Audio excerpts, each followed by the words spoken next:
할렐루야, 반갑습니다. 오늘 이 시간에도 하나님의 은혜가 우리에게 임하게 되기를 주님 이름으로 축복합니다.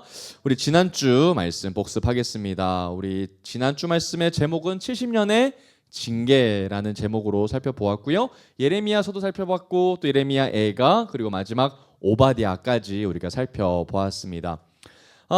지난주에 흐름을 조금 한번 돌이켜보면 우리 요시의 아들들이 좀 나왔던 것을 여러분들이 기억하실 겁니다. 그죠? 여호아하스가 좀 실패하고 끝났고요. 그리고 그 다음에 이어서 여호야김부터 시작해서 여호야긴 그리고 그의 숙부인 이제 시드기야까지 좀 살펴보았습니다. 여호야김부터 좀 기억을 해보면 여호야김은 처음에는 바벨론 느부갓네살 왕을 한 3년 정도는 잘 섬겼다가 그 뒤에 이제 배신하면서 이제 좀 이제 나라의 어려움이 이제 찾아오게 됩니다. 바벨론 입장에서는 배반했기 때문에 가만히 내버려 둘 수 없어서 다시 남유다를 좀 힘들게 했고요. 이제 남유다가 그때부터 좀 흔들리는 상황을 우리가 좀 보게 됩니다. 여호야김의 아들인 새로운 왕이 이제 등장을 했는데 그 사람의 이름은 여호야긴이라는 사람입니다. 여호야긴은 역시 아버지의 길을 벗어나지 못하고 악한 모습으로 하나님 앞에 서게 되는 모습을 좀 보게 되죠. 그리고 나서 이제 이때 느부갓네살 왕이 남유다로 진군해 오면서 여호야긴을 포로로 이제 끌려가는 것을 좀 보게 됩니다. 그리고 바벨론은 그 당시 제국이었기 때문에 남유다에 쓸만한 것들은 싹 다 가져갔죠. 그래서 성전에 있는 기물과 기구들을 싹 다 가져갔을 뿐만 아니라 쓸만한 사람들까지도 싸그리 다 데리고 갔던 것을 여러분들이 기억하실 겁니다. 그리고 이제 남유다에 비어 있는 왕의 하나님 그 자리에는 이제 시드기야, 이제 숙부라고 하는 그 숙부인 시드기야를 세워놓고 돌아가게 되죠. 시드기야도 여전히 이제 하나님 보시기에 악한 왕으로 서게 됩니다. 그리고 그 와중에 시드기야가 이제 뭔가 조금 독립을 해보려고 해서 바벨론을 좀 배반하고 애굽이랑 뭔가 싹하게 해보자. 그리고 이제 에레미야 선지자를 통해서 시드기야에게 그렇게 하지 말고 이제 바벨론에게 항복해라. 그것이 하나님의 뜻이다. 이것이 징계다라고 얘기를 했지만 결국은 시드기야가 듣지 않는 것을 좀 살펴보았습니다. 예레미야는 계속해서 남유다의 임박한 진노가 하나님의 말씀으로 이제 임했죠. 이제 이스라엘 백성들이 언약을 깨뜨려 버려서 그런 모든 일들이 일어났다는 것도 예레미야를 통해서 이제 알게 됐습니다. 그리고 예레미야에게는 한 환상을 이제 보게 하셨는데 그게 어떤 환상이었죠? 무화과 환상이었습니다. 극상품이 아주 좋은 무화과가 담겨져 있는 바구니 하나랑 광주리 하나랑 또 다른 데는 아주 썩어져 버린 쓸 수 없는 무화과 나무가 담겨져 있는데 하나님께서는 이 유다의 포로로 끌려간 바벨론의 포로로 끌려간 유다 백성들을 다름 아닌 이 극상품 무화과에 비유하시면서 하나님이 바벨론에 끌려갔지만 그들을 살펴주시고 보호하시며 그들을 양육하시겠다고 약속하셨고 다시 남유다로 돌아오게 하시겠다고 약속해 주셨죠. 그리고 하나님은 그들에게 다시 내 백성이 되겠고 나는 그들의 하나님이 되겠다라고 약속을 하셨는데 그러려면 이 모든 일이 가능하려면 뭐가 필요했지요? 새 언약이 필요했습니다. 그래서 예레미야 31장 31절에 보면 하나님이 새 언약을 맺으시겠다고 이렇게 하시는 장면이 이제 나오게 됩니다. 그래서 이제 여러분 시드기야는 예레미야의 말을 잘 듣고 항복을 했었어야 했음에도 불구하고 시드기야는 말을 듣지 않습니다. 왜 시드기야가 끝까지 하나님의 말씀을 듣지 않고 예레미야 말을 듣지 않고 결국은 자신의 뜻대로 하게 됩니까? 뭘 두려워했죠? 사람들의 평판을 두려워했죠. 사람들이 나에게 해코지할까봐 나에 대해서 왈가왈부할까봐 그것이 두려워서 결국은 거짓 선지자 하냐냐의 의견을 따라가게 됩니다. 여러분 하나님도 기억나시죠? 예레미야가 목에 멍에를 끼고 있자 나무 멍에를 꺾어서 부셔서 이제 버렸던 것도 기억하실 겁니다. 자, 그래서 결국은 시드기야는 하나님께서 말씀하신 대로 하지 않아서 시드기야는 자신의 눈앞에서 아들들을 죽는 것을 이제 보게 되고 마지막으로 본 그 장면이 끝으로 눈이 뽑힌 채로 바빌론으로 끌려가는 게 이제 마지막에 그의 비참한 장면이었습니다.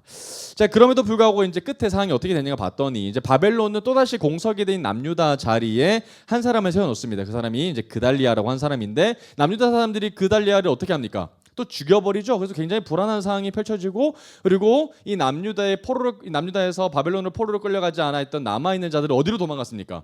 애굽으로 예레미야를 납치해서 이제 끌고 가게 되는 장면을 좀 보게 됐습니다. 그리고 예레미야 애가서를 통해서는 이 모든 일이 하나님의 본심이 아니라는 것도 이제 얘기했죠. 그죠? 하나님이 우리를 고생시키려고 하는 것이 아니라 하나님이 다시 이들을 회복하게 하고 싶으신 징계함이다라는 것들로 예레미야 애가서를 통해서 좀 보게 됐고요. 마지막으로 오바댜는 어떤 내용이 있었습니까? 에돔에 대한 심판에 관한 묵시였죠. 그래서 에돔이 이 형제 나라임에도 불구하고 바벨론이 남유다를 멸망을 시킬 때 도와주지 못할 망정 같이 힘을 합해서 공격했기 때문에 하나님은 그들을 과시하지 않으시고 이제 계속해서 그들을 심판에 대한 이야기를 메시지를 전하고 있는 것이 오바댜에 대한 내용이었습니다. 자, 여기까지 이제 지난주 내용이었고요. 이제 오늘 이제 역대상과 역대하를 좀 살펴보도록 하겠습니다. 여러분, 역대상과 역대하는요, 이제 원래는 한 책이었어요. 그래서 역대기라고 얘기하고요. 편의상 상과 하를 나눠서 읽지만 한 책이라는 것을 여러분들이 기억하시면 좋을 것 같아요. 근데 우리 보통 역대기라고 하면 우리가 생각하는 오해가 있습니다. 두 가지 정도의 오해가 있는데, 첫 번째는 족보가 너무 방대하게 있기 때문에 그래서 지루하다라는 이제 편견이 하나 있죠. 아마도 동의하실 겁니다.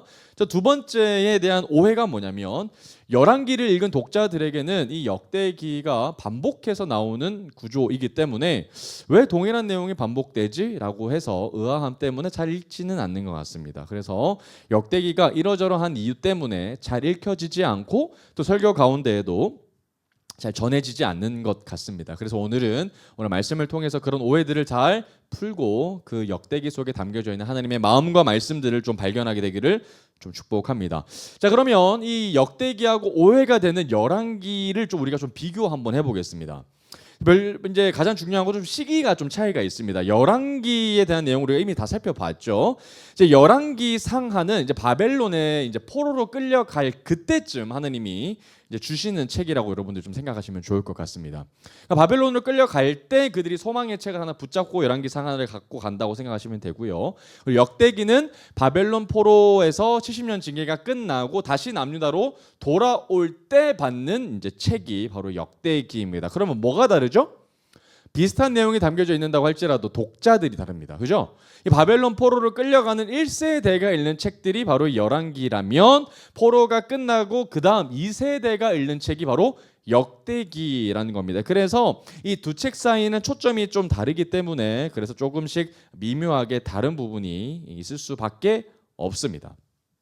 그래서 이런 여러 가지 부분들을 좀 감안하시면서 좀 오늘 말씀을 좀 들어가면 좀 좋을 것 같아요.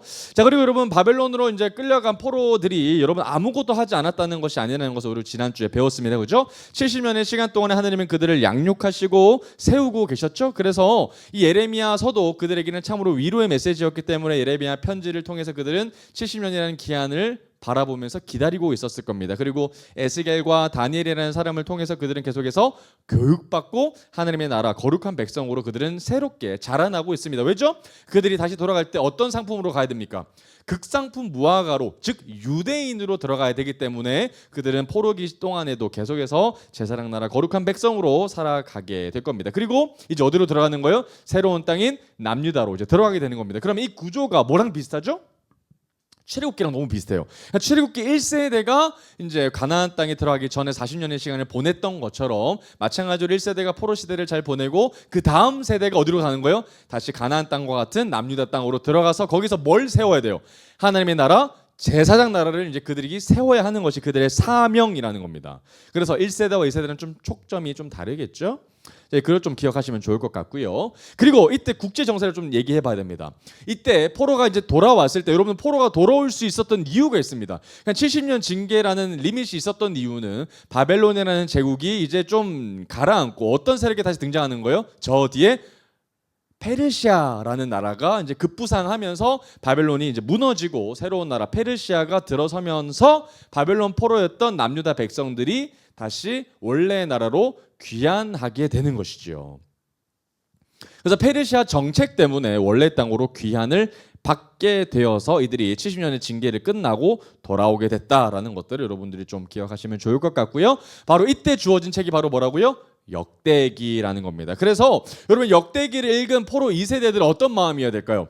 우리가 남유다에 가서 이제 새로운 나라, 다시 하나님의 영광스러운 나라를 세워야 하는데 그때 우리가 어떤 마음과 다짐으로 가야 할지에 대해서 하나님의 새로운 마음이 정수가 담겨져 있는 책이 바로 역대기라는 겁니다. 그래서 역대기 여러분 중요할까요, 안 중요할까요? 진짜 중요합니다. 그래서 역대기에는 특별히 하나님께서 정말 새롭게 극상품 무화과 이 땅에 거룩한 씨앗을 심겨 놓은 그들에게 하신 말씀이기 때문에 그래서 여러분들이 이곳에 담겨져 있는 하나님의 마음을 여러분 잘 읽어 내시는 것이 역대기를 읽어 나가는 중요한 키입니다. 자, 그러면 여러분 하나님 나라 가운데 가장 중요한 게 뭘까요? 제사랑 나라고 제사랑 나라에서 가장 중요한 건 제사겠죠. 그러니까 예배겠죠. 그래서 이들에게 가장 중요한 거는 성전을 다시 세우는 겁니다. 왜냐하면 그들이 바벨론 포로로 끌려갔을 때 뭐가 무너졌어요? 바벨론이 완벽하게 성전을 무너뜨리고 성전의 기물들을 다 가져가면서 완벽하게 성전이 무너졌단 말이에요. 그런데 다행히도 우리 지난주 말씀 봤던 것처럼 성전의 기물들을 하나님이 다시 돌아오게끔 하신다 그랬죠. 성전의 기물들은 있어요. 그럼 이제 뭐가 없어요? 성전이 없기 때문에 이제 이 역대기에서 가장 중요한 개념은 성전을 너희들이 세워야 한다라는 개념들이 이제 반복해서 얘기가 나올 겁니다. 그래서 열왕기상하고는 조금 다른 개념들의 중요성이 성전에 대한 개념이 훨씬 더 강조가 될 거예요. 그래서 너희들은 포로 생활이 이제 돌아가고 이제 남유다에 가서 새롭게 너희들이 하나님 나라를 세워야 되는데 너희들이 가장 중요한 건 뭘 세우는 거예요? 성전을 세우라는 겁니다. 그게 역대기에 담겨져 있는 가장 중요한 포인트입니다. 그리고 여러분 성전만 세우면 안 되죠. 뭐가 있어야 돼요? 거룩한 예배가 있어야 되죠. 그래서 너희들은 예배를 세우는 것뿐만 아니라 예배자가 돼야 된다. 그래서 이들 가운데에 하나님이 예배자가 될 수 있도록 여러 가지 이야기들을 과거의 이야기를 가지고 오시면서 샘플로 이야기하실 겁니다. 그러면 기본적으로 역대기의 초점은 하나님의 나라 가운데 잘 됐던 이야기들을 많이 할까요? 못 됐던 이야기를 많이 할까요? 잘 됐던 이야기도 할 겁니다. 왜죠? 그렇게 했더니 이 나라 그때 왕들이 뭐 했다는 거예요? 복 받았다. 그래서 역대기에는 열왕기 상하고는 다르게 굉장히 긍정적인 왕들, 하나님 앞에서 선왕이었던 왕들에 대한 이야기가 훨씬 더 포커스가 많이 맞춰져 있다는 것을 여러분들이 기억하실 겁니다. 그래서 악한 왕들은 조금 분량이 짧아지고 금방금방 지나가게 될 거고요. 주로 하나님 앞에 선왕, 하나님 앞에 성전 개혁하고 하나님 앞에 유월절 회복하고 하나님 마음에 맞았던 그런 사람들 중심으로 역대기가 이어져 나갈 겁니다. 그러면 역대기를 읽는 포로 2세대들 어떤 마음일까요? 아, 다윗이 했던 것처럼 우리가 하면 뭐 한다? 복 받는다. 우리나라가 세워질 것이다. 이런 얘기를 했겠죠. 그래서 포로 2세대들은 그 남유다의 땅에 다시 들어가면서 우리가 세워야 될 거는 경제가 아니라 군사가 아니라 정치가 아니라 뭐다? 하나님의 나라다. 성전이다. 그렇게 해야 우리가 복 받는 것이지 군사를 우리가 강하게 한다고 해서 우리가 복 받는 것이 아니다라는 것들을 하나님이 알게 하고 싶었다는 것이 여러분 진짜 하나님의 마음이라는 것을 여러분들이 기억하시면 좋겠습니다. 그러면 역대상을 좀 살펴볼 텐데요. 이런 모든 중요한 주제들을 가지고 한번 들어가 보도록 하겠습니다. 자, 1장부터 한번 가볼게요. 1장 가보면 여러분 소제목이 나와 있습니다. 뭐라고 나와 있죠? 맞습니다. 이제 족보가 나오죠. 아담부터 시작해서 아브라함까지 나오는 족보가 나옵니다. 우리 1장 27절 한번 볼까요? 아브라함이 나오는 장면인데요. 역대상 1장 27절 보면 뭐가 나옵니까? 아브라함, 곧 아브라함은 조상들이다. 근데 여러분 족보가 굉장히 길게 나오는데 여기서 좀 다른 포인트가 있습니다. 여러분 족보 또 어디서 주로 많이 나오죠? 이제 신약에 가보면 이제 마태복음 1장에 가보면 예수 그리스도의 계보해가지고 딱 출발하는데 그때는 어디서부터 출발합니까? 아브라함부터 출발하죠. 근데 여기서는 어디부터 출발해요? 아담부터 출발합니다. 그래서 창조 시대 때부터 하나님이 이제 계보를 이어나가시게 하는데요. 그래서 하나님은 역대기의 가장 중요한 초점은 하나님이 창조주이시다라는 것들을 드러낸과 동시에 다시 역대기로부터 하나님이 새로운 계보를 시작하실 것이다라는 개념들을 하나님이 숨겨놓으신 개념이라고 생각하시면 좋을 것 같아요. 그래서 아담부터 출발하는 거고요. 그리고 이제 아브라함이 반드시 나와야 되겠죠. 그리고 28절 보면 아브라함의 자손이 나옵니다. 아브라함의 자손 동그라미 쳐볼까요? 이삭. 그다음에 우리가 잊었던 자손이 있죠. 누굽니까? 이스마엘입니다. 여러분 이스마엘을 여러분들이 기억하실 겁니다. 이스마엘이 그런데 여기서 보면 하반절부터 이스마엘의 자손들이 나와요. 그죠?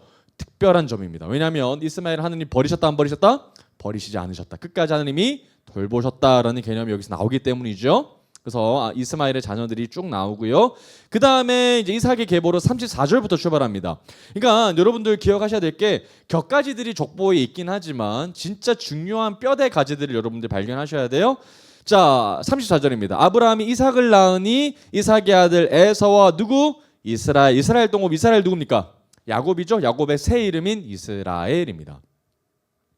자, 그리고 나서 에서의 족보도 쭉 나옵니다. 그러니까 여러분 하나님께서 에서도 결코 버리시지 않고 끝까지 돌보셨다라는 개념들이 이제 쭉 나오게 되죠.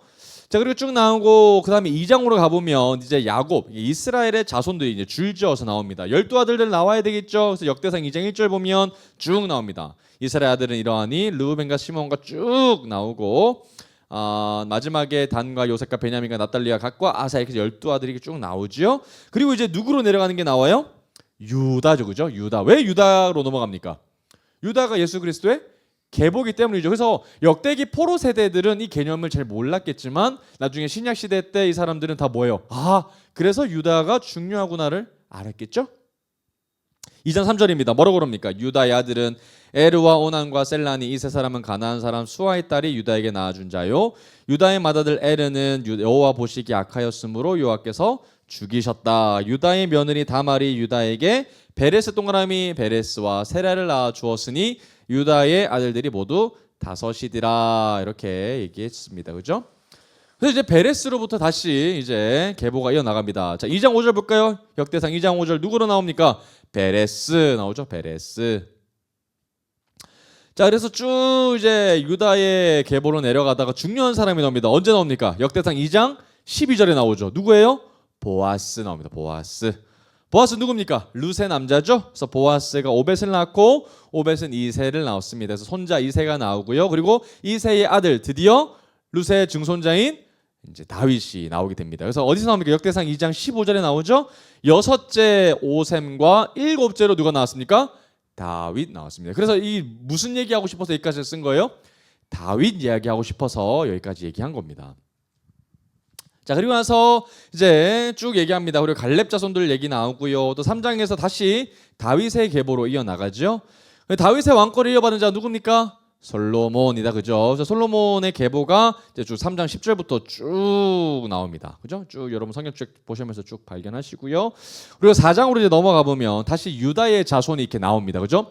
그리고 4장에서는 유다의 자손 한번 동그라미 쳐볼까요? 야베스라는 사람이 등장해요. 야베스 한번 볼까요? 역대상 4장 9절에서 10절까지입니다.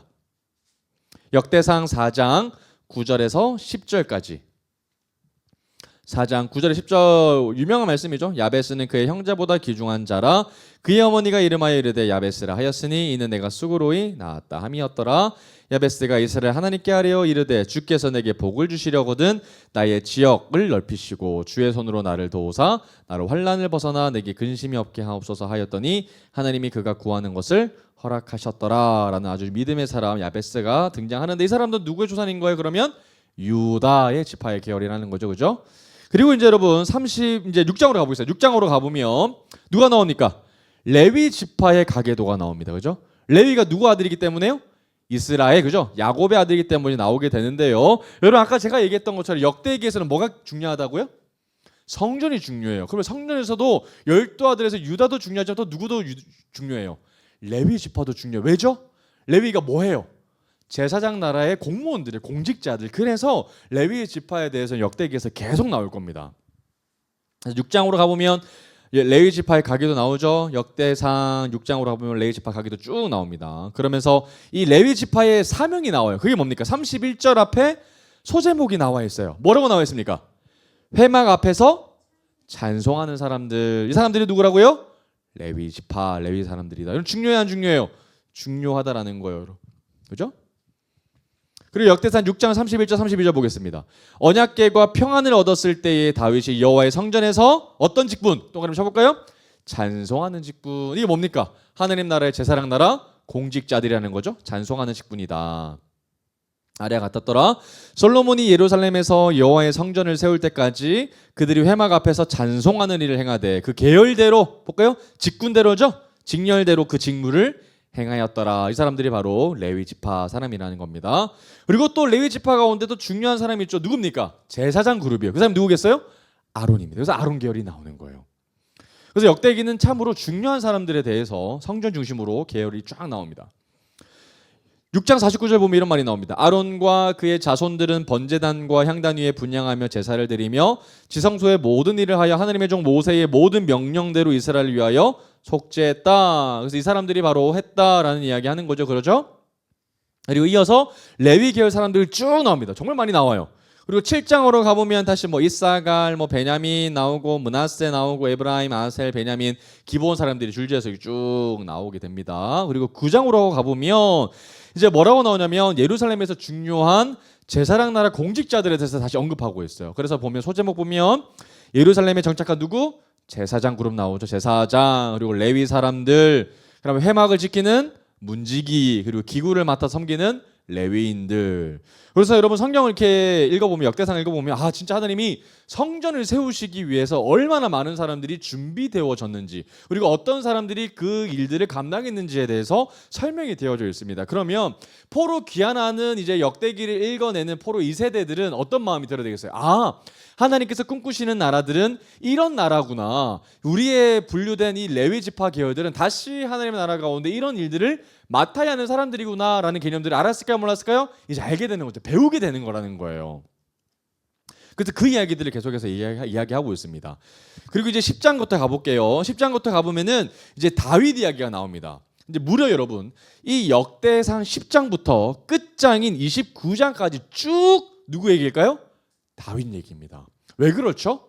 다윗이 그만큼 중요하기 때문이에요. 하나님 나라 제사장 나라를 이해하는 데 있어서 다윗이 너무나도 중요하기 때문에 역대상 끝까지 이 족보가 끝나고 난 다음에 끝까지 다윗 이야기로 하나님께서 얘기하고 계신다라는 겁니다. 그러면 여러분 하나님 나라 제사장 나라를 세우기 위해서 사울 이야기 필요 있어요, 없어요? 하나도 필요 없죠. 그래서 10장에 사울 이야기 있어요, 없어요? 없는 겁니다. 여러분 그래서 열왕기상 열왕기하랑 비교가 되는 게 느껴지시죠? 거기에는 사울이 필요합니다. 이제 역사서니까요, 그죠? 근데 역대기에는 이들이 하나님 나라를 세워야 되기 때문에 사울이 전혀 필요 없는 겁니다. 그는 하나님 나라를 세운 사람이 아니기 때문이죠.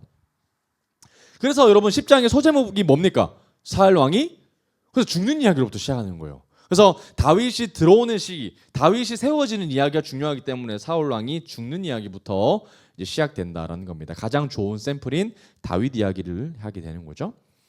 역대상 10장 13절 보겠습니다. 역대상 10장 13절 14절 보면 이런 말이 나와요. 사울이 죽은 것은 뭐 때문이다? 여호와께 범죄했기 때문이다라고 나오죠. 여호와께 범죄했기 때문이다. 자, 그리고 그가 여호와의 말씀을 지키지 아니했다. 그리고 또 신접한 자에게 가르치기를 청했다. 우리가 다 알고 있는 배운 내용입니다. 14절 여호와께 묻지 아니하였으므로 여호와께서 그를 죽이시고 그 나라를 누구한테 넘겨줬어요? 이새의 아들 다윗에게 넘겨주셨더라. 그럼 여러분 이 책을 읽은 포로 2세들은 어떤 개념이 나와요? 아까 족보 봤죠? 그럼 다윗이 어디서부터 올라왔어요?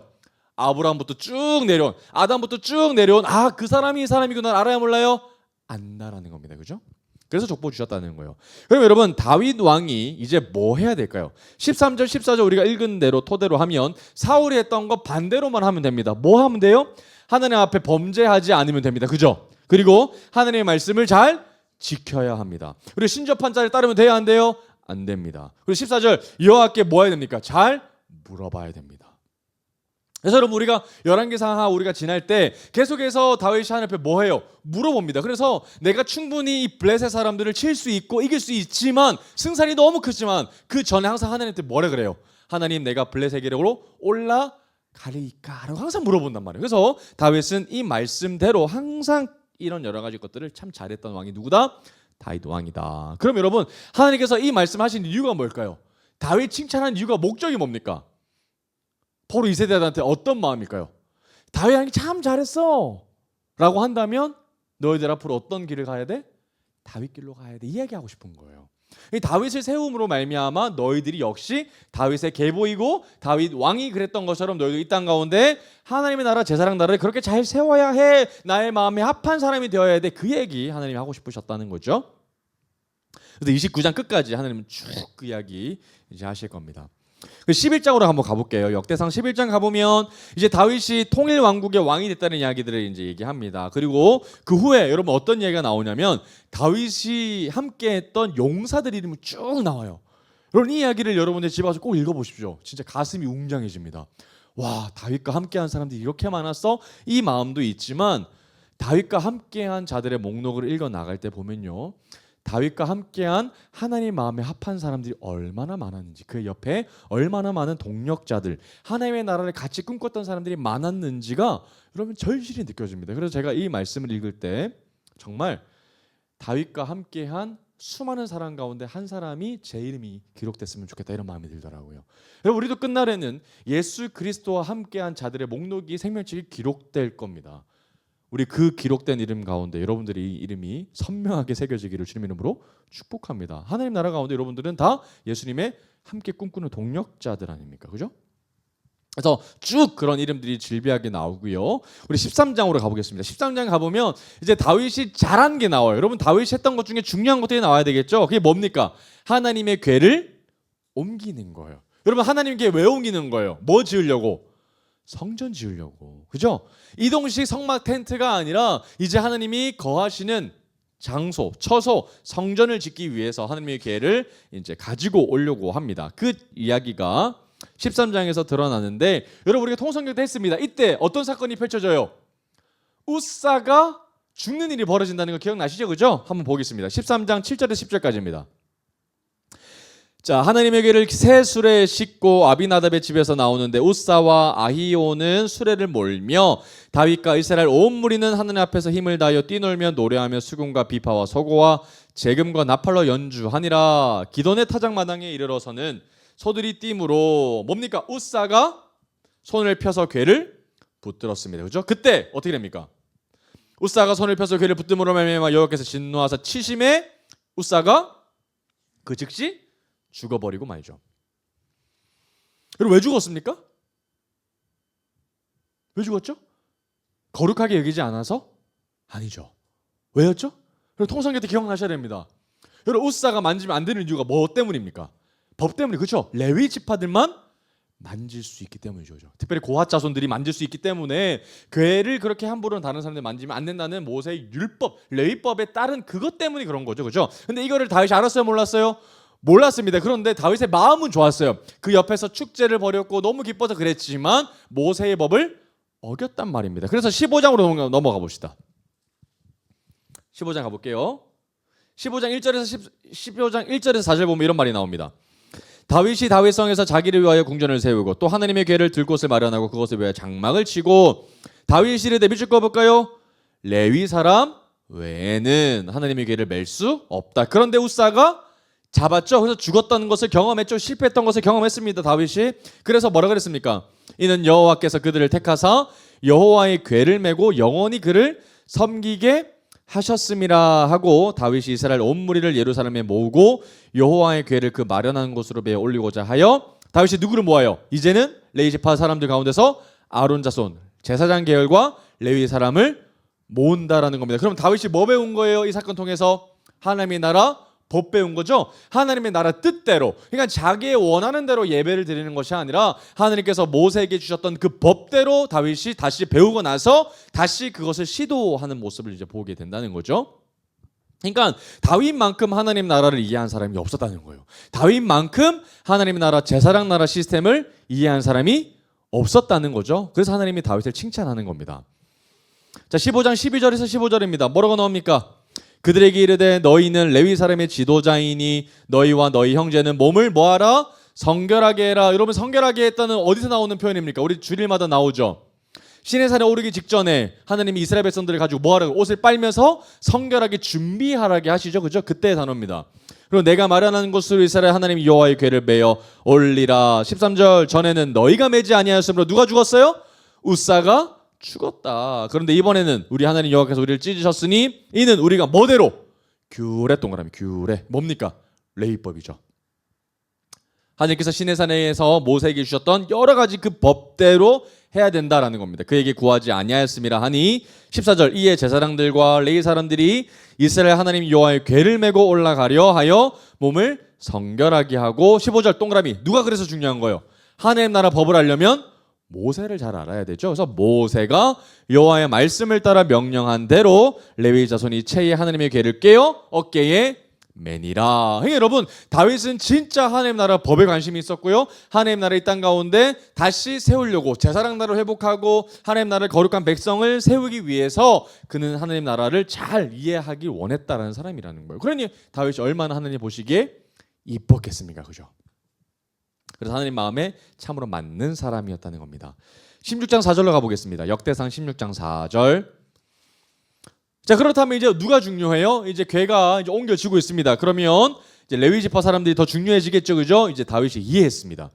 그래서 또 레위 사람을 세웠습니다. 여호와의 궤 앞에서 섬기며 이스라엘 하나님 여호와를 징송하고 감사하며 찬양하게 하였으니, 여러분 이제 앞으로 레위 지파는 뭐만 하면 돼요? 하나님의 나라 가운데 제사 시스템을 잘 유지하는 사람으로, 예배자로 구별해서 세우게 되는 겁니다. 그러면 다윗 때부터 이게 뭐가 되는 거예요? 정착되는 거죠, 그죠? 제사장 나라 공직자로 레위 지파가 세워지게 되는 겁니다. 그리고 16장 37절 43절입니다. 자, 그리고 나서 이제 다윗은 하나님께 찬양을 하는 장면이 이제 나와요. 다윗이 아삽과 그의 형제를 여호와의 언약궤 앞에 있게 하며 항상 그 궤 앞에서 섬기게 하되 날마다 그 일대로 하게 하였고, 오베데돔과 그의 형제 68명과 요두둔의 아들 오베데돔과 호사를 문지기로 삼았고, 제사장 사족과 그의 형제 제사장들에게 기브온 산당에서 여호와의 성막 앞에 모시게 했다. 다 각자의 역할 지금 주고 있는 거죠. 이거 누구 뭐 때문에 다 이렇게 역할 주는 거예요? 성전 시스템 잘 이렇게 운영하기 위해서 만들고 있는 거죠. 40절 항상 아침 저녁으로 번제단 위에 여호와께 번제를 드리. 이게 뭐예요, 여러분? 상번제 드리라고 했던 말씀 어디서 배웠어요, 모세가? 시내산에서 우리 지난주 말씀 주일 때 봤죠? 매일 아침 저녁마다 어린 양 잡아서 상번제 드려놨던 거, 그죠? 그거 얘기하고 있는 거예요. 그러니까 다윗이 이 말씀 어디서 배운 거예요, 그러면? 모세오경에서 읽고 배운 거죠, 그죠? 아침 저녁으로 번제단 위에 어린 양 한 마리씩 드렸다는 거죠. 여호와께 번제를 드리되 여호와의 율법에 기록하여 이스라엘에게 명령하신 대로, 그죠? 이게 뭡니까? 시내산에서 받은 율법이죠. 다 준행하게 했다. 41절 또 여호와 인자하심이 영원하심으로 그들과 함께 헤만과 여두둔과 그리고 택함을 받아 지명된 나머지 사람을 세워 감사하게 하였고, 또 그들과 함께 헤만과 여두둔을 세워 나팔과 재금들과 하나님을 찬송하는 악기로 소리를 크게 내게 하였고, 다 지금 다윗이 세팅하고 있는 거예요. 또 여두둔의 아들에게 문을 지키게 하였더라. 이에 뭇백성은 각각 집으로 돌아가고 다윗도 자기 집을 위하여 축복하려고 돌아갔더라. 여러분 진짜 다윗이 이 성전을 잘 운영하기 위해서 얼마나 세심하게 세팅하고 있는지를 여러분들이 느끼셔야 됩니다. 자, 그리고 17장 12절에서 27절까지 봅니다. 여러분 좀 중요한 말씀이어서 제가 한번 읽어볼 테니까 눈으로 한번 잘 따라와 주세요. 자, 이제 여러분 본격적으로 어떤 이야기 나와야 될까요? 그러면 성전 이야기 나와야 되겠죠. 그죠? 레위 지파 사람들도 준비됐고 여러 가지 성전 사람들도 세팅됐고요. 그리고 언약궤도 돌아왔습니다. 그러면 이제 성전 짓기 시작해야 될 겁니다. 그래서 12절부터 보면 그는 나를 위하여 집을 건축할 것이요. 이거 뭡니까? 성전이죠. 그죠?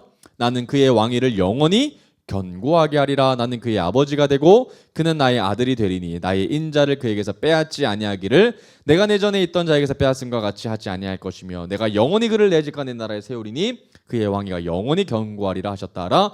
나단이 이 모든 말씀과 이 모든 계시대로 다윗에게 전한다. 이렇게 뭐 얘기해야 될까요? 앞으로 다윗이 뭐 짓는다? 하나님께 성전 짓는다 이야기하고 있는 거죠. 그죠? 자, 그러면 16절부터 여러분 너무 중요합니다. 계속 읽어볼게요. 다윗 왕이 여호와 앞에 들어가 앉아서 이르되 여호와 하나님이여 나는 누구이오며 내 집은 무엇이기에 나에게 이에 이르게 하셨나이까. 하나님이여 주께서 이것을 오히려 작게 여기시고 또 종의 집에 대하여 먼 장래까지 말씀하셨사오니 여호와 하나님이여 나를 존귀한 자들과 같이 여기셨나이다. 이거 다윗의 고백이고 찬양입니다. 18절 주께서 주의 종에게 베푸신 영예에 대하여 이 다윗이 다시 주께 무슨 말을 하려오리까. 주께서는 주의 종을 아시나이다. 여호와여 주께서 주의 종을 위하여 주의 뜻대로 이 모든 큰 일을 행하사 이 모든 큰 일을 알게 하셨나이다. 이거 어떤 일이에요? 성전 이야기죠. 그죠? 20절 여호와여 우리 귀로 들은 대로는 주와 같은 이가 없고 주 외에는 하나님이 없나이다. 땅이 어느 한 나라가 주의 백성 이스라엘과 같으리까. 하나님이 자기 백성을 구속하시려고 나가사 크고 두려운 일로 말미암아 이름을 얻으시고 애굽에서 구속하신 자기 백성 앞에서 모든 민족을 쫓아내셨사오며 주께서 주의 백성 이스라엘을 영원히 주의 백성으로 삼으셨사오니 여호와여 주께서 그들의 하나님이 되셨나이다. 여러분 이거 언제 때예요? 출애굽 때 일이죠. 그죠? 출애굽기 역사에 다시 한번 이제 리마인드하고 있습니다. 자, 그리고 23절 볼까요? 여호와여 이제 주의 종과 그의 집에 대하여 말씀하신 것을 영원히 견고하게 하시며 말씀하신 대로 행하사 24절 견고하게 하시고 사람에게 영원히 주의 이름을 높여 이르기를 만군의 여호와는 이스라엘의 하나님 곧 이스라엘에게 하나님이시라 하게 하시며 주의 종 다윗의 왕조가 주 앞에서 견고히 서게 하옵소서. 25절 나의 하나님이여 주께서 종을 위하여 왕조를 세우실 것을 이미 듣게 하셨으므로 주의 종이 주 앞에서 이 기도로 간구할 마음이 생겼나이다. 기도할 마음이 생겼습니다. 이러죠. 여호와여 오직 주는 하나님이시라. 주께서 이 좋은 곳을 주의 종에게 허락하시고 이제 주께서 왕의 왕조의 복을 주사 주 앞에 영원히 두시기를 기뻐하시나이다. 여호와여 주께서 복을 주셨사오니 이 복을 영원히 누리리다 하니라. 여러분 가만히 보면요, 다윗이 하는 고백이지만 사실은 이 고백을 하나님이 누구에게 듣게 하고 싶은 거예요? 바로 2세대들이죠. 그죠? 다윗이 했던 이야기들 잘 읽어보면 어떤 내용이 여기 담겨져 있는 거예요? 하나님 앞에 하나님 같은 분은 없다라는 거예요. 그러니까 우리가 결코 이방 민족처럼 이방 신을 섬길 필요가 있습니까? 없습니까? 없는 거예요. 주와 같은 분은 주님밖에 없는 거예요. 그래서 주님의 말씀을 잘 청정하고 듣기만 하면 하나님이 우리의 인생을 뭐 하신다? 책임지시고 보아주시고 이끌어 주신다는 거예요. 그러니 다윗이 했던 고백을 제발 좀 누가 들었으면 좋겠는 거예요. 바로 2세대들이 들어서 이제는 진짜 새롭게 세워져야 될 유대인들인 너는 극산품 무화과 나무가 되어서 이 땅 가운데 다윗이 세워졌던 그 나라처럼 다시 그 나라가 이 땅 가운데 뭐 해줘야 된다? 세워져야 된다. 이 말씀을 다윗의 고백을 통해서 하나님의 마음을 전하고 싶으셨다는 겁니다. 그 마음을 여러분들이 다윗의 고백을 통해서 느끼셔야 합니다. 그리고 여러분 22장으로 가보면 이제 성전 건축하는 이야기가 나와요. 다윗에게 있어서 정말 중요한 일입니다. 여러분 다윗이 했던 일들이 너무 많이 있지만 다윗이 했던 일 중에 가장 중요한 일은 성전 건축입니다. 왜냐하면 여러분 다윗이 전쟁할 때 승리 많이 했어요, 안 했어요? 진짜 승리 많이 했습니다. 그죠? 그래서 돈도 많아지고 재정도 많아지고 군사력도 엄청 많아질 때 다윗이 했던 일이 뭐였습니까? 성전 건축이었어요. 근데 여러분 이게 놀라운 일이었던 게 그때 어떤 선택지가 있었어요? 다른 선택지? 바벨론과 같이 뭐 하고 싶었어요? 제국 만들 수도 있었어요. 그죠? 아수르과 같이 어마어마한 제국 만들 수도 있었지만 다윗은 그렇게 하지 아니하고 모든 재정과 모든 힘을 어디에 쏟아부었어요? 성전 건축하는 데 쏟아부었다는 겁니다. 다윗의 꿈은 제국이 있지 아니하고요, 성전 건축하는 데 있었다는 것을 여러분이 기억하시면 좋겠어요. 그래서 22장 역대상 22장 1절에서부터 봅니다. 다윗이 이르되 이는 여호와 하나님의 성전이요 이는 이스라엘의 번제단이라 하였더라. 여러분 성전에서 행하시는 일들이 뭡니까? 하나님이 그냥 거기 계시는 것뿐만 아니라 거기서 뭐가 있어야 돼요? 제사가 있어요. 예배가 있어야 된다는 거예요. 2절 다윗이 명령하여 이스라엘 땅에 거류하는 뭘 모으고? 이방 사람 모으고. 자 여기서부터 뭐 하는 걸까요 여러분? 성전 건축을 준비하기 위해서 물적 자원, 인적 자원을 미리 뭐하고 있는 거예요? 세팅해 놓는 거예요. 와우. 여러분 다윗이 성전 건축하지 않습니다. 누가 성전 건축하죠? 그의 아들 솔로몬이 성전 건축을 합니다만 그 성전 건축을 하기 위해서 모든 세팅을 누가 하는 거예요? 다윗이 하는 거예요. 성전 건축만 못하고 그 모든 세팅을 누가 한다? 다윗이 한다는 거예요. 마치 다윗을 보면 누가 떠오릅니까? 모세가 떠올라야 돼요. 모든 세팅을 다 마치고 모세는 들어가요? 못 들어가요?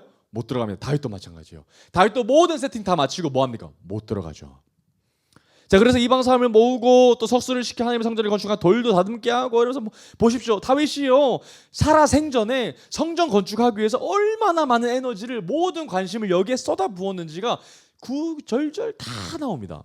성전 건축 준비한다, 옷을 준비한다, 4절에 뭐 무수히 준비했다. 그래서 백향목을 다윗에게 많이 수원하여 왔다. 5절 볼까요? 5절 볼까요? 다윗이 이르되 내 아들 솔로몬은 어리고 미숙하고 여호와를 위하여 건축할 성전을 극히 웅장하여 만국의 명성과 영광이 있게 하여야 할지라. 그러므로 내가 이것을 이제 뭐한다? 준비. 동그라미 준비. 여러분 그리고 마지막 하반절 보시면 뭐라고 나옵니까? 다윗이 죽기 전에 뭐 했더라? 많이 준비했대요. 뭘 짓기 위해서? 성전 건축하기 위해서 그렇게도 많이 준비했던 거예요. 6절 볼까요? 다윗이 그의 아들 솔로몬을 불러 이스라엘 하나님 여호와를 위하여 성전 건축하기를 부탁했다요. 부탁. 다윗이 솔로몬에게 이르되 내 아들아 나는 내 하나님 여호와 이름을 위하여 성전 건축할 마음이 있었으나 8절 여호와의 말씀이 내게 임하여 이르시되 너는 피를 심히 많이 흘렸고 크게 전쟁하였느니라. 내가 내 앞에서 땅에 피를 많이 흘렸은즉 내 이름을 위하여 성전을 건축하지 못한다. 그러면서 하느님이 솔로몬에게 그 사역을 위임하게끔 하셨죠. 10절 볼까요? 그가 내 이름을 위하여 성전을 건축할지라. 그는 내 아들이 되고 나는 그의 아버지가 되어 그 나라 왕위를 이스라엘 위에 굳게 세워 영원까지 이르게 하리라 하셨나니. 이거 자기가 하느님 앞에 들었던 말씀이죠. 그 말씀을 이제 유업으로 아들에게 넘겨주고 있는 겁니다. 11절 이제 내 아들아 여호와께서 너와 함께 계시기를 원하며 네가 형통하여 여호와께서 내게 대하여 말씀하신 대로 내 하나님 여호와의 성전을 건축하며 여호와께서 내게 지혜와 총명을 주사 내게 이스라엘을 다스리게 하시고 내가 내 하나님 여호와의 율법을 지키게 하시기를 더욱 원하노라. 13절 중요한 말씀입니다. 그러나 아들임에도 강하게 얘기했어요. 그때에 네가 만일 여호와께서 모세를 통하여 이스라엘에게 명령하신 모든 규례와 법도를 삼가 행하면 뭐 할 거다? 형통할 거다. 강하고 담대하여 두려워하지 말고 놀라지 말지어다. 여러분 이렇게 다윗이 얘기할 수 있는 이유는 뭡니까? 자기가 그렇게 했던 겁니다. 뭐 한 겁니까? 다윗이 모세에게 주셨던 하나님의 말씀 그 규례들을 신실하게 잘 지켰던 사람이었다는 거예요. 그죠? 자, 그리고 23장 넘어가 보겠습니다. 여러분 23장으로 넘어가면 이제 레위 사람들의 사명, 일들이 쭉 나옵니다. 1절부터 볼까요? 다윗이 나이가 많아 늙음에 아들 솔로몬을 이스라엘 왕으로 삼고 이스라엘 모든 방백과 제사장과 레위 사람을 모았더라. 레위 사람은 30세 이상으로 계수하니 자, 세어볼까요? 모든 남자 수가 몇 명? 3만 8천 명. 3만 8천 명이었습니다. 자, 그 중에 2만 4천 명은 여호와의 성전의 일을 보살피는 자로 쓰임 받고요. 6천 명은 관원과 재판관, 4천 명은 문지기, 4천 명은 여호와께 찬송 드리는 찬양팀 예배자들로 세워졌습니다. 그죠? 무려 몇 명입니까? 도합 3만 8천 명을 하나님의 성전 유지하는 공무원으로 삼는 거예요. 와우, 여러분 대단한 거죠? 그리고 이어서 계속해서 공직자들 얘기가 나옵니다. 한번 서제목 한번 읽어볼까요? 뭐 제사랑 직분 맡은 사람들, 잔송 맡은 사람들, 뭐 성전 문지기, 성전 곡간틀 맡은 사람들 막 쭉 나옵니다. 그리고 28장으로 가볼까요? 28장 1절부터 보겠습니다. 다윗이 이스라엘 모든 고관들, 곧 각 지파의 어른과 왕을 섬기는 반장들과 천부장들과 쭉 해가지고 모든 용사를 예루살렘으로 소집하고 2절 이에 다윗 왕이 일어서서 이르되 나의 형제들 나의 백성들아 내 말을 들으라. 나는 여호와의 언약궤 곧 우리 하나님의 발판을 봉안할 성전을 건축할 마음이 있어서 건축할 재료를 준비하였으나 3절 아까 솔로몬에게 했던 말이죠. 나는 못한다. 4절입니다.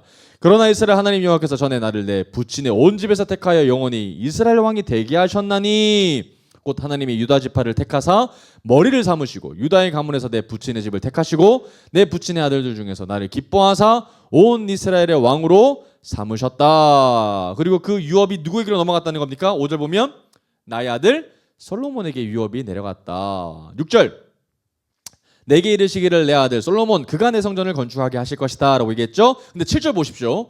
솔로몬에게 은밀하게 했던 아버지의 부탁이 공적인 말로 변경됩니다. 7절 볼게요. 그가 만일 나의 계명과 법도를 힘써 준행하기를 오늘과 같이 하면 이게 언제 때입니까? 다윗 때처럼인 거예요. 다윗 때처럼만 하기만 하면 내가 그의 나라를 영원히 견고하게 하리라 하셨느니라. 이제는 너희는 온 이스라엘 곧 여호와의 회중이 보는 데서와 우리 하나님이 들으시는 데에서 너희 하나님 여호와의 모든 계명을 구하여 지키기로 하라. 대답해라 이 말이죠. 선언해라. 그리하면 너희가 이 아름다운 땅을 누리고 다 너희 후손에게 끼쳐 영원한 기업이 되게 하실 것이다. 근데 9절 보십시오. 그 공적인 자리에서 아들에게 선포합니다. 내 아들 솔로몬아 너는 내 아버지 하나님을 알고 온전한 마음과 기쁜 뜻으로 섬길지어다. 여호와께서는 모든 마음을 감찰하사 모든 의도를 아시나니 네가 만일 그를 찾으면 만날 것이요 네가 만일 버리면 어떻게 될 거라는 거예요. 그가 너를 여러분 이거 아들한테 하기 어려운 말이죠. 그죠? 근데 다윗은 그렇게 하지 않습니다. 자, 그래서 솔로몬에게 강하게 얘기하죠. 그죠? 그런즉 이제 너는 삼가일지어다 여호와께서 너를 택하여 이 성전의 건물을 건축하게 하셨으니 힘써 목숨 다해 행해라 라고 얘기했습니다. 그래서 여러분 뭐 주냐면요. 11절 볼까요? 놀라운 이야기가 나옵니다. 다윗이 성전의 복도와 그 집들과 그 곡간과 다락과 골방과 속죄소의 동그라미 뭐 줘요? 설계도 줍니다. 설계도를 그의 아들 솔로몬에게 주고 또 볼까요? 또 그가 영감으로 받은 것 동그라미 영감으로 받은 모든 것 곧 여호와의 성전의 뜰과 사면의 모든 방과 하나님의 성전 곡간과 성물 곡간에 뭘 줘요? 설계도. 신기합니다. 또 제사장과 레위 사람의 반열과 여호와의 성전에 섬기는 모든 일과 여호와의 성전을 섬기는 데 쓰이는 모든 그릇의 양식을 자기가 뭐예요? 설명합니다. 그죠? 그리고 14절 또 그 각종 모든 기구들 음기구 뭐 금기구 이런 모든 무게를 자기가 뭐합니까? 14절 하반절 보면 자기가 직접 정해요. 그죠? 15절 또 여러 가지 것들을 이렇게 해가지고 무게를 하반절 보면 각기 그 기구에 알맞게 정하죠. 그죠? 16절 또 각각 그렇게 정하고요. 17절 또 마지막 하반절에 무게야 여러 가지 것들을 또 정하고 그죠? 18절에 또 설명대로 보면 또 향단에 쓸 순금과 또 수레 곧 금 그룹들의 뭐대로 설계도 동안 설계도. 19절 다윗이 이르되 여호와의 손이 내게 임하여 이 모든 일에 뭘 그려? 설계 나에게 알려 주셨다. 와, 여러분 이거 누가 생각나요? 모세 생각나죠. 여러분 모세에게도 하나님이 뭐 보여주셨어요? 성막의 그림을 하나님이 모세에게 확 보이셨던 거 기억나시죠? 마찬가지로 여러분 다윗도 자기 마음대로 지으면 돼요? 안 돼요? 안 됩니다. 그래서 보여주신 양식과 모양대로 뭐 지어야 되는 거예요? 성전 지어야 되는 거예요. 그래서 하나님 앞에 뭐 받은 거예요? 완벽하게 설계도 받은 거예요. 그죠? 성막보다 훨씬 더 디테일했겠죠? 그래서 하나님께서 다윗에게 설계도 주셨고요. 그래서 그 설계도를 지금 누구에게 전달하고 있는 겁니까? 목숨과 같이 지켰던 그 설계도를 누구에게 줬다고요? 아들 솔로몬에게 주었다는 겁니다. 그런데 여러분 놀라운 건 솔로몬에게 그 모든 설계도를 직접 뭐 하는 거예요? 설명하고 있다는 겁니다. 다윗이. 그러면 아마도 다윗은 자신의 평생 동안 그 설계도를 품에 안으면서 뭐 했다는 거예요? 연구하면서 보았던 거죠. 그죠? 이 모든 설계도대로 이것이 잘 준비되게끔 해야 되니까 거기에 적혀져 있는 양대로 각각의 세방 곳곳에서 그 모든 백향목도 끌어오고 거기에 맞는 기술자들 데리고 왔다는 겁니다. 오직 뭐대로?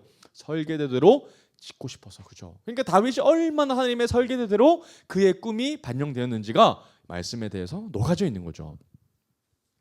자, 그래서 이제 쭉 이렇게 나옵니다. 그죠? 자, 그런데도 보면 걱정할 필요가 없는 건 20절에 보면 이제 솔로몬이 이렇게 얘기합니다. 너 혼자 짓는 것이 아니다. 하나님이 도와주실 것이다라고 얘기하고 21절에 동력자들 얘기하고 있으면 죠 제사장과 레위 사람의 반이 있다. 모세에게도 하나님께서 동력자 붙여줬던 거 기억나시죠? 근데 그때는 2명만 붙여주셨던 거에 비해서 이번에는 제사장 그룹과 레위 사람 반을 하나님께서 붙여주심으로 말미암아 성전의 모든 공사를 순적하게 하나님께서 진행하시겠다고 하니 솔로몬이 걱정할 필요 있어요? 없어요? 없는 겁니다. 그죠? 자, 그리고 여러분 29장으로 가보겠습니다. 29장으로 가보면 놀라운 다윗의 감사기도가 쭉 나옵니다. 여러분 집에 가서 주무시기 전에 반드시 읽고 주무십시오. 역대상 29장 9절에서 19절까지 말씀입니다. 여러분 이 말씀을 읽으면요 하나님의 마음을 느끼셔야 됩니다. 와, 다윗의 고백을 통해서 얼마나 하나님께서 다윗을 샘플로 삼고 싶어 하시는지. 그래서 여러분 마지막 절만 보겠습니다. 19절 볼게요. 또 내 아들 솔로몬에게 정성된 마음을 주사 주의 계명과 권면과 율례를 지켜 이 모든 일을 행하게 하시고 내가 위하여 준비한 곳으로 성전을 건축하게 하옵소서 하였더라. 이게 뭡니까 여러분? 하나님의 법을 잘 지켜라, 잘 배워라, 잘 알아라 이 이야기를 하고 있다는 겁니다. 그렇죠? 그래서 하나님께서 주신 법 중요해요, 안 중요해요? 진짜 중요합니다. 그리고 여러분 여기서 잠깐만 볼게요. 17절 한번 잠깐 돌아오겠습니다. 17절 보면 여기서 성전을 건축하는 데 있어서 이 사람들에게 이스라엘 백성들, 남유다 백성들에게 하나님 다윗이 억지로 돈을 걷게 하지 않고 여기서도 자원하는 마음으로 걷게 하는 거거든요. 여러분 왜 이렇게 했을까요? 다윗이?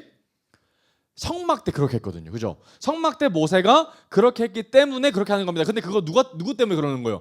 하나님께서 그렇게 하라고 하셨기 때문에 다윗이 그렇게 하는 거죠. 그러니까 다윗이 얼마나 모세오경을 잘 숙지했는지를 여기서도 또 볼 수 있는 장면입니다. 그래서 다윗이 자원하는 마음으로 가지고 나오는 사람들을 기뻐하는 것을 또 보게 되죠.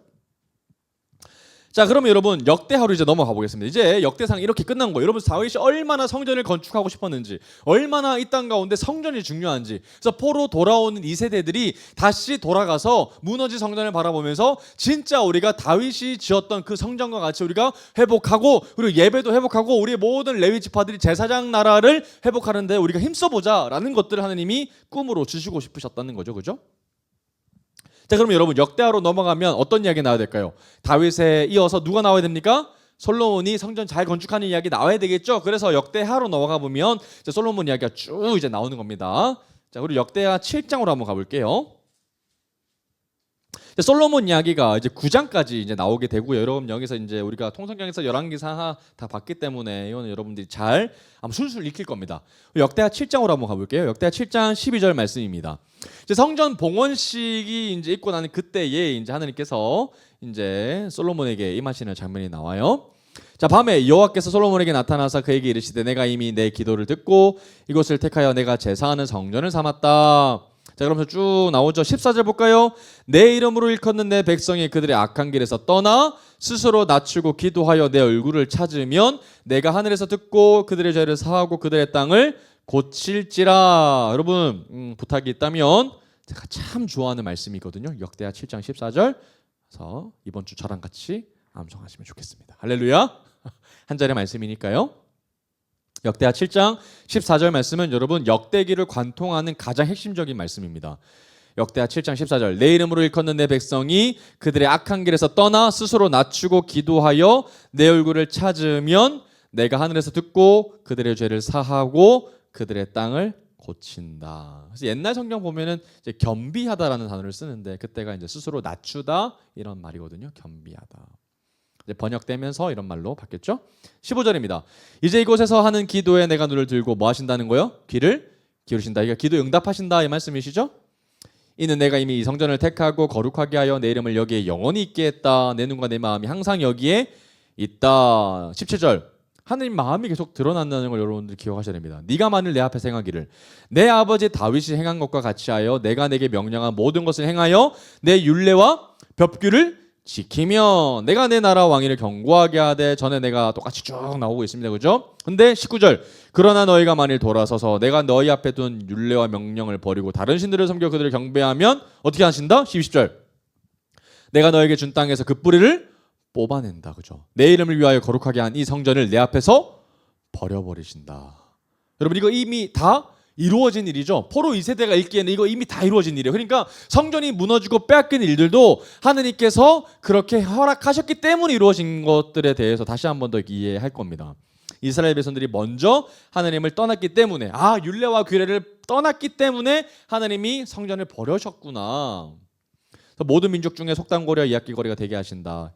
이 성전이 비록 높을지라도 그리로 지나가는 자마다 놀라 이르되 여호와께서 무슨 까닭으로 이 땅과 이 성전이 이같이 행하셨는고 하면 대답하기를 그들이 뭐 이런 식으로 쭉 나오고 있습니다. 그러면 여러분 이제 여러분 포로 2세대들이 뭐 해야 돼요? 성전 지어야 돼요. 그러면 이제 짓는 새로운 성전은 어떤 성전이 돼야 될까요? 하나님의 말씀과 율례와 규례를 잘 지켜서 항상 하나님의 이름이 여기에 거하는 거룩한 나라가 되어야지 우리의 선조들이 행했던 실수를 반복하면 돼야 한대요? 안 된다라는 겁니다. 그죠? 그런데 그렇게 되어야 한대요?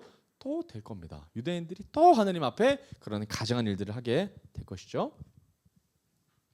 자, 그래서 여러분 여러분 솔로몬 그 뒤로는 어떤 일이 벌어집니까? 이제 이스라엘이 남과 북으로 쪼개어지는 분단의 역사가 이제 펼쳐지게 됩니다. 여러분 이때 골치 아파집니다. 여러분 당연히 나라가 쪼개어지니까 성전 중심 사상이었던 이 나라가 어떻게 됩니까? 흔들리기 시작하는 거 여러분 기억하시죠? 어떤 일부터 시작됩니까? 여로보암 때 이제 남유다 백성들에게 이 절기 때마다 다 북이스라엘 사람들이 내려가서 절하고 예배하니까 그래서 이 여로보암이 어떤 불안이 생겨요? 이 남유다 백성으로 우리 백성들이 다 떠내려가는 거 아니야? 그래서 이 북이스라엘 백성들한테 뭐라 그럽니까? 야 이제 거의 더 이상 우리가 남유다에 갈 필요 없어. 내가 단에 뭐 세울 거라는 거예요? 금송아지 세울 거니까 여기에 예배해라 라고 얘기하면서부터 성전으로 모였던 중심 사상이 어떻게 되는 거예요? 흔들려지고 무너지기 시작하게 됐다는 겁니다. 그러면 이제 이 나라는 어떻게 될까요? 당연히 이방 나라로부터 징계의 나라로부터 이제 시작됐다는 것을 여러분들이 이미 우리가 통성경을 통해서 본 바가 있습니다. 그죠? 자, 그러면 그때 여러분 한 사건이 펼쳐지는데 재밌는 사건 한번 보겠습니다. 역대하 11장 13절부터 17절 보겠습니다. 역대하 11장 13절 17절. 그리고 여로보암이 이제 예배를 방해하기 위해서 금송아지를 펼쳤을 때 북이스라엘에 있었던 하나님 앞에 선한 사람들이 있었을까요? 없었을까요? 남아 있었겠죠. 그 사람들이 용기를 내서 남유다 땅으로 넘어오는 사건이 한번 펼쳐집니다. 한번 읽어볼게요. 13절. 온 이스라엘의 제사장들과 레위 사람들이 그들의 모든 지방에서부터 어떻게 했어요? 르호보암에게로 돌아왔습니다. 누가요? 북이스라엘 사람들이. 그죠? 북이스라엘에 있었던 사람들이 내려옵니다. 14절. 레위 사람들이 자기들의 마을들과 산업을 떠나 유다와 예루살렘에 이르렀으니 이는 여로보암과 그의 아들들이 그들을 뭐 했어요? 해임해 버렸어요. 뭐가 무너진 거예요? 제사장 나라 공직자 시스템이 무너진 거죠. 그죠? 그래 무너져서 여호와께 제사장의 직분을 행하지 못하게 하고 여로보암이 여러 산당과 수렴소 우상과 자기가 만든 송아지 우상을 위하여 친히 제사장들을 세웠다. 16절. 이스라엘 모든 지파 중에 마음을 굳게 하여 이스라엘의 하나님 여호와를 찾는 자들이 레위 사람들을 따라 예루살렘에 이르러 그들의 조상들의 하나님 여호와께 예배하고 싶었던 거예요. 그죠? 17절. 그러므로 3년 동안 유다 나라를 도와 솔로몬의 아들 르호보암을 강성하게 했으니 이는 무리가 3년 동안을 다윗과 솔로몬의 길로 행했다. 어떤 마음이 들어요, 여러분? 제사장 나라 시스템 가운데 제사장 나라가 무너지는데도 불구하고 여전히 하나님의 마음에 합한 한 사람들의 무리가 있었다는 거예요. 그죠? 그 사람들이 바로 레위 지파 사람들이었고요. 그들은 자기의 마을과 생계, 경제를 떠나서 내려와서 거기서 뭐 하고 싶었던 거예요? 예배하고 싶었다는 거죠. 그죠? 참 멋있는 사람들이라는 겁니다. 그러니까 분별된 사람들이 여전히 있었다라는 이야기하게 있고요. 그리고 이제 시간을 쭉 흘러서 여러분 역대하 14장으로 가보겠습니다. 이제 선한 왕들의 목록들이 이제 쭉 나옵니다. 물론 이 가운데에서도 선한 왕이 아닌 왕들도 악한 왕들도 있긴 하지만 굉장히 열왕기상에 비해서 간촐하게 다룹니다. 선왕인 사람 한번 보겠습니다. 14장 1절에서 5절 보겠습니다. 우리가 이때까지 잘 배웠던 왕들의 목록들이 이제 선왕들이 나올 겁니다. 첫 번째 왕 볼게요.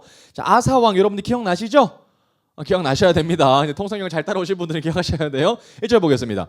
아비야가 그의 조상들과 함께 누움에 다윗성에 장사되고 그의 아들 아사가 대신하여 왕이 되니 그 시대에 그의 땅에 10년 동안 평안했다. 2절 아사가 그의 하나님 여호와 보시기에 선과 정의를 행했다. 그래서 뭐 했어요? 3절 보면 이방 제단과 산당을 없애고 주상을 깨뜨렸고 아세라상을 찢고 유다 사람들에게 명하여 그 조상들의 하나님 여호와를 찾게 하며 그의 율법과 명령을 행하게 했고 또 유다 모든 성읍에서 산당과 태양상을 없애매 나라가 그 앞에서 평안함을 누렸다. 선왕에 대해서 쭉 얘기하고 있습니다. 그죠? 자, 그리고 다음 선왕으로 넘어가고 있습니다. 17장 3절에서 보겠습니다. 역대하 17장으로 가볼게요.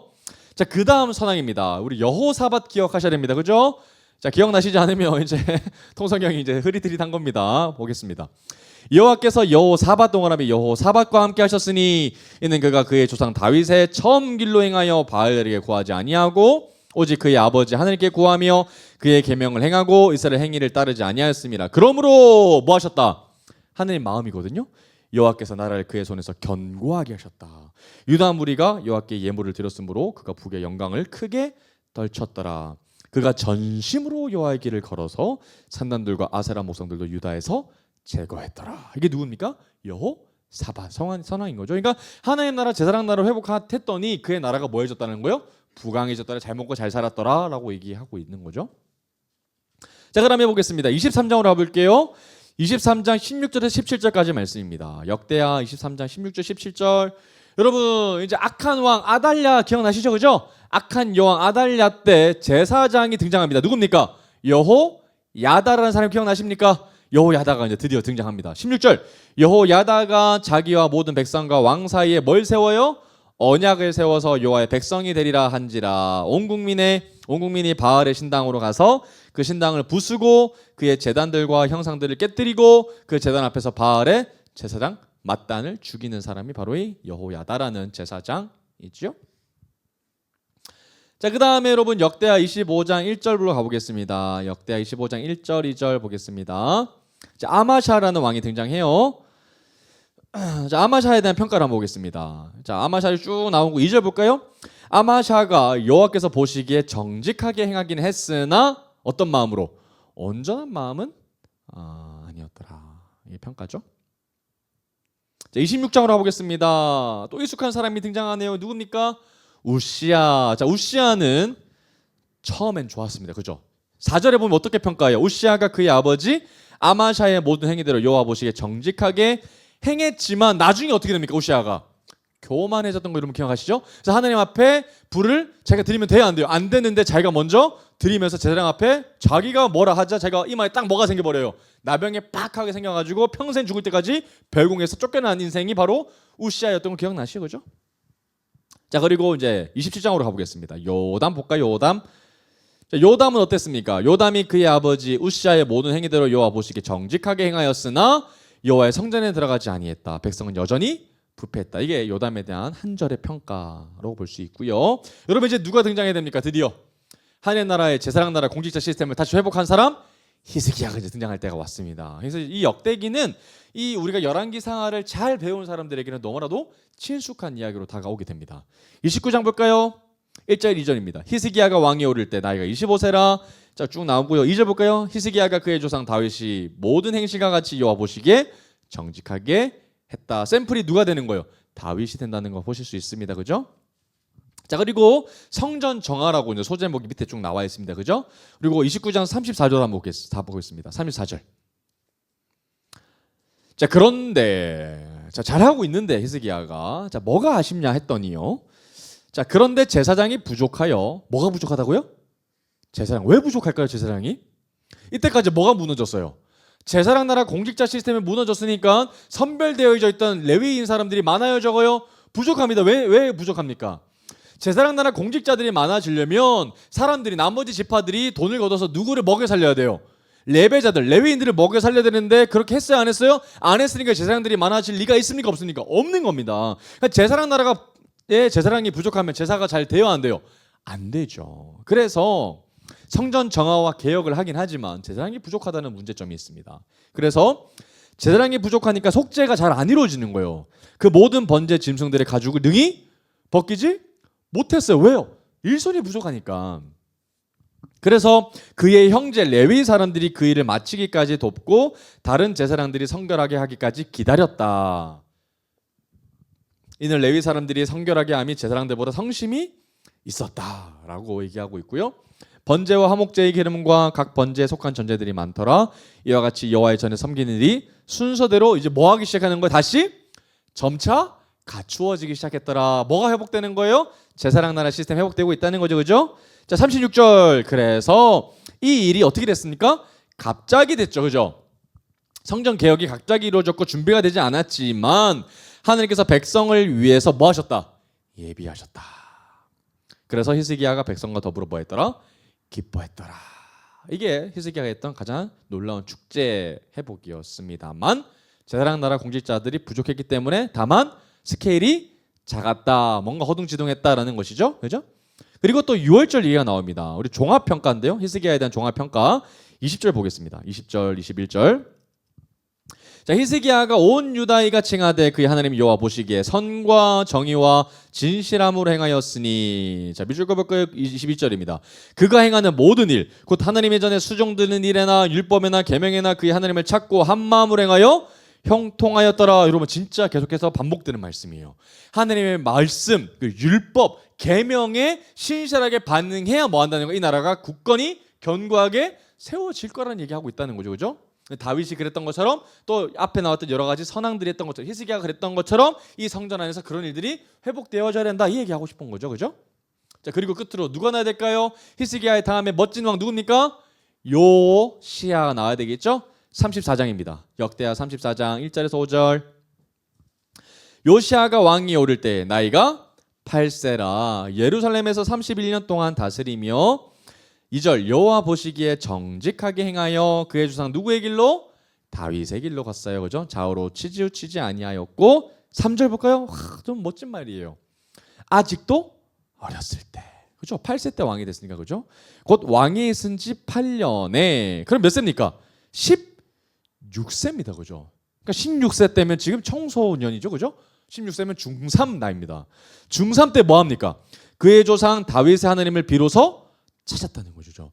제12년에 유다와 예루살렘을 비로소 정결하게 했다. 그 산당들과 아세라 목상들과 아로 새긴 우상들과 부어 만든 우상들을 제거했죠. 그죠? 청년 때. 4절 부리가 왕 앞에서 바알의 제단들을 헐었어요. 왕이 또 그 제단 위에 높이 달린 태양상들을 찍어버리고 아세라 목상들과 아로 새긴 우상들과 부어 만든 우상들을 빻아 가루를 만들어서 제사하던 자들의 무덤에 뿌리고 제사장들의 뼈를 제단 위에서 불살라 유다와 예루살렘을 정결하게 행했던 사람. 엄청나게 카리스마로 성전을 개혁했던 사람이 바로 누굽니까? 요시야였죠. 그죠? 자, 그리고 요시야 때 뭘 발견했습니까? 성전을 청소하니까 제사장이 뭘 발견해요? 거기서 오래된 율법책 발견했다. 그죠? 오랫동안 제사장 나라가 또 무너졌다는 것을 발견했다는 거죠. 그죠? 그래서 17절 18절입니다. 자, 6월절 얘기가 나오는데요. 자, 그때 모인 이스라엘 자손이 6월절을 지키고 이어서 무교절을 7일 동안 지켰으니 선지자 사무엘 이후로 이스라엘 가운데서 6월절을 이같이 지키지 못하였고 이스라엘 모든 왕들도 요시야가 제사장들과 레위 사람들과 모인 온 유다와 이스라엘 무리와 예루살렘 주민과 함께 지킨 것처럼 6월절을 지키지 못하였더라. 와, 요시야가 얼마나 대단한 일을 했는지 평가가 쫙 나오고 있습니다. 여러분 얼마나 이때 제사장 나라가 다시 회복되고 있는지, 그죠? 공직자들이 얼마나 다시 회복되고 있는지를 여러분들 우리가 느끼셔야 합니다. 자, 그리고 16절로 가볼까요? 자, 16절 이제 하나님에 대한 쭉 이제 마지막 말씀들이 이렇게 쭉 나옵니다. 자, 역대 36장 이제 끝으로 이제 말씀이 이제 마무리가 되게 되는데요. 16절부터 천천히 한번 따라와 보겠습니다. 자, 그의 백성이 하나님의 사신들을 비웃고 그의 말씀을 멸시하며 그의 선지자를 욕하여 여호와의 진노를 그의 백성에게 미치게 하여 회복할 수 없게 하였으므로. 여러분 이때 언제의 때를 묘사하고 있는 겁니까? 남유다의 마지막 때죠. 북이스라엘의 마지막 때 하나님 앞에 정말 패역했고 많은 선지자들의 이야기들을 비웃었던 바로 그때입니다. 그죠? 그래서 도저히 회복할 수 없는 지경에 이르게 됐던 거예요. 17절입니다. 그래서 하나님이 뭐 하셨다는 거예요? 하나님이 바벨론 왕이죠. 갈대아. 그죠? 갈대아 왕의 손에 그들을 다 넘기셨다. 그리고 그가 와서 그들의 성전에서 칼로 청년들을 죽이며 청년 남녀와 노인과 병약한 사람을 긍휼히 여기지 아니했다. 18절 또 하느님의 전에 대속 그릇들과 여호와의 전에 보물과 왕과 방백들의 보물을 다 바벨론으로 가져가고 또 하느님의 전을 불사르며 예루살렘 성벽을 헐며 그들의 모든 궁시를 불사르며 그들의 모든 귀한 그릇들을 부수고 10절 칼에서 살아남은 자를 그가 바벨론에서 사로잡아가매 무리가 거기서 갈대아 왕과 그의 자손의 노예가 되어 바사국이 통치할 바사국이 어떤 나라입니까? 페르시아입니다. 그죠? 70년이 되어 바사국이 통치할 때까지 거기에 포로로 있었다. 21절 놀라운 말이 나와요. 이에 토지가 황폐하여 땅이 뭘 누렸다고요? 안식년 동안 안식년. 제가 지난주에 말씀드렸죠. 예레미야 70년 징계가 선포될 때 이제 그 땅에도 안식년, 희년이 선포되어져서 그 땅도 회복하게 된다라는 말씀이 바로 이 말씀 때문입니다. 그 땅이 이제 안식년을 경험한 것처럼 회복되고 있다는 거죠. 70년을 지냈으니 여호와께서 예레미야의 입으로 하신 말씀이 이루어졌다. 22절 바사의 고레스 왕, 이제 고레스 왕이 이제 페르시아의 왕입니다. 이 페르시아의 새로 난 고레스 왕 원년에 여호와께서 예레미야의 입으로 하신 말씀을 이루시려고 여호와께서 바사의 고레스 왕의 마음을 뭐 하셨다고요? 그러니까 바사도 움직이게 하시는 건 누구다? 하나님이시다. 그렇죠? 바벨론을 움직이게 하시는 것도 하나님이셨고 그리고 페르시아를 움직이시는 것도 하나님이시다는 거죠. 그렇죠? 감동시키심에 그가 온 나라에 공포도 하고 저서도 내려 이르되 바사왕 고레스가 이같이 말하노니 하늘의 신 여호와께서 세상 만국을 내게 주셨고 나에게 명령하여 유다 예루살렘의 성전을 건축하라 하셨나니 너희 중에 그의 백성된 자는 다 뭐해라?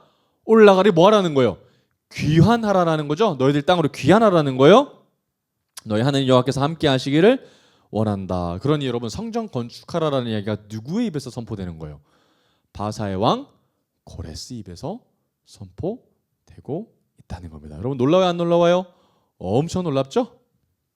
이 페르시아라는 땅에서부터 이 놀라운 일들이 일어났다라는 것을 여러분들 좀 기억하시면 좋겠고요. 지금 한창 이 페르시아 땅이 이제 곤혹을 겪고 있는 중이죠.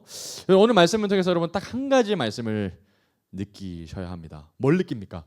하나님이 얼마나 예배를 회복하고 싶으신지 여러분 느끼셔야 됩니다.